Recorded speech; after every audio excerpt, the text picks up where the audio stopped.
میں مدینہ میں تھا تو میرے ایک دوست نے کہا، عرب تھا، کہ میری گاڑی وہاں ورک شاپ میں ٹھیک ہو گئی ہے، میرے ساتھ چلو۔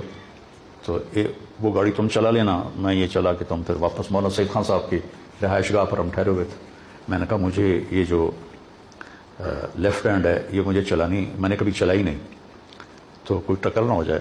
کہا نہیں کوئی مسئلہ نہیں، لیفٹ رائٹ ایک ہی بات ہے۔ میں کہا چلو ٹھیک۔ تو آگے میں گیا تو وہ بلا ٹرک سا تھا، شیورلیٹ پرانے زمانے کے ماڈل، بڑی بلا۔ میں کہا کہ میرے متھے لاتا ہے۔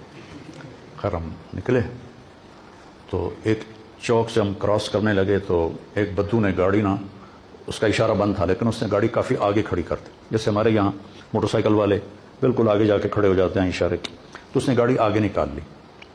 تو میں نے اس کو کراس کیا تو تھوڑی دیر کے بعد مجھے کھڑ کھڑ کی آواز آئی، تو مجھے سمجھ میں نہیں آیا کہ یہ کھڑ کھڑ کیا ہے۔ میں چلتا رہا، اتنی بلا گاڑی تھی پتہ ہی نہ چلے، کھڑ کھڑ کھڑ کھڑ کھڑ کھڑ۔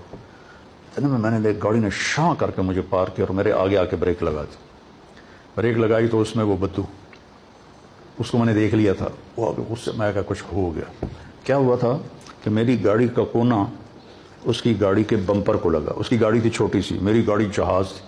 اس نے اس کو یوں کیا تو پورا بمپر اکھڑ کے میری گاڑی کے ساتھ لگ گیا اور وہ میرے ساتھ جا رہا تھا اور مجھے پتہ ہی کوئی نہیں۔ جب وہ آیا اور اس نے دروازہ کھولا، کہا انزل۔ میں کہا اب اگر میں نے کوئی اپنی عربی کی مہارت دکھائی تو میں تو پکڑا جاؤں گا۔ میں نے کہا حاجی پاکستان۔ میں نے کہا انزل۔ میں نے کہا حاجی پاکستان۔ پھر وہ کہا انزل۔ میں نے کہا حاجی پاکستان۔